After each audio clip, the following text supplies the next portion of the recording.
ఈరోజు cold coffee ఎలా చేయాలో చూసేద్దామండి. ఎప్పుడు కాఫీలు టీలు తాగడమేనా, అప్పుడప్పుడు ఇలాగ కోల్డ్ కాఫీ కూడా చేసుకొని తాగండి, చాలా బాగుంటుందండి. మనం రెస్టారెంట్లో అయితే ఎలా ఉంటుందో టేస్ట్, అదే టేస్ట్లో ఉంటుందండి, చాలా బాగుంటుందన్నమాట. అప్పుడప్పుడు ఈవినింగ్ టైంలో ఇలా చేసుకొని తాగండి, చాలా బాగుంటుందండి. మరి ఎలా చేయాలో చూసేద్దామా. ఫస్ట్ నేను ఇక్కడ కాఫీ పౌడర్ తీసుకున్నాను. ఒక మిక్సీ జార్ తీసుకొని మిక్సీ జార్లో 2 టేబుల్ స్పూన్ల కాఫీ పౌడర్ యాడ్ చేశాను.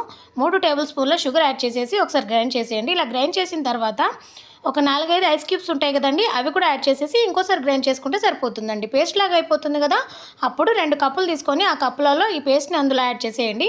తర్వాత పాలు ఉంటాయి కదండి, పాలు కూడా యాడ్ చేసేసి కొంచెం కూల్గా ఉండడానికి ఇంకా 4-5 ఐస్ క్యూబ్స్ యాడ్ చేసేస్తే సరిపోతుంది. చూడండి ఎంత చిక్కగా ఉందో.